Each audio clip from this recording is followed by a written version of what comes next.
கோட்பாடும் உடன்படிக்கையும் பாகம் 31. September 1830 Thomas B மார்ஷிக் தீர்க்கதரிசி Joseph Smith மூலமாக கொடுக்கப்பட்ட வெளிப்படுத்தல் சபையின் மாநாட்டையே தொடர்ந்து உடனடியாக நடந்த சம்பவம். பாகம் 30 தலைப்பை பார்க்கவும். மாதத்தின் ஆரம்பத்திலே தாமஸ் பி மார்ஷ் ஞானஸ்தானம் பெற்று அந்த வெளிப்படுத்தல்களை கொடுக்கப்படுவதற்கு முன்னே சபையிலே ஒரு மூப்பராக நியமிக்கப்பட்டார். 1 முதல் 6 சுவிசேஷத்தில் பிரசங்கிக்க தாமஸ் பி மார்ஷ் அழைக்கப்பட்டு அவர் குடும்பம் நல்வாழ்வுக்கு உறுதியளிக்கப்பட்டது. 7 முதல் 13 பொறுமையாயிருக்கவும் எப்பொழுதும் ஜெபிக்கவும் தேற்றவாளனை பின்பற்றும்படியும் அவர் ஆலோசனைக்கப்பட்டார். 1.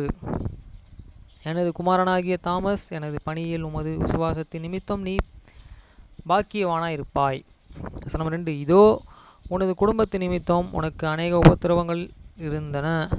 ஆயினும் உன்னையும் உன் குடும்பத்தையும் உன் சிறு பிள்ளைகளின் நான் ஆசீர்வதிப்பேன். அவர்கள் நம் சந்ததியும் அறிந்து கொண்டு எனது சபையிலே உன்னுடனே அவர்கள் ஒன்றாக இருக்கப் போகிறார்கள் நாள் வருகிறது.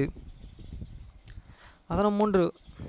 உனது இருதயம் உயர்த்தி களிக்கூறு, ஏனெனில் உனது ஊழியத்தின் நேரம் வந்தது. உனது நாவுகள் கட்டவிழ்க்கப்படும். இந்த சந்ததிக்கு மிகுந்த சந்தோஷத்தின் நற்செய்தியை நீ அறிவிப்பாய். 4. எனது ஊழியக்காரனாகிய ஜோசப் ஸ்மித் இளையவனுக்கு வெளிப்படுத்தப்பட்ட காரியங்களை நீ அறிவிப்பாயாக. இந்த சம்பவத்திலிருந்து சுட்டெரிக்கப்பட ஏற்கனவே விளைந்திருக்கிற வயல்வெளிகளில் அறுக்க நீர் பிரசங்கிக்க ஆரம்பிப்பாயாக. 5. ஆகவே உன் முழு ஆத்துமாவோடும் உன் அறிவாள்களை நீட்டி உனது பாவங்களே உனக்கு மன்னிக்கப்பட்டன. நீர் உன் முதுகின் மேலே அரிக்கட்டுகளை சுமப்பாய். ஏனெனில்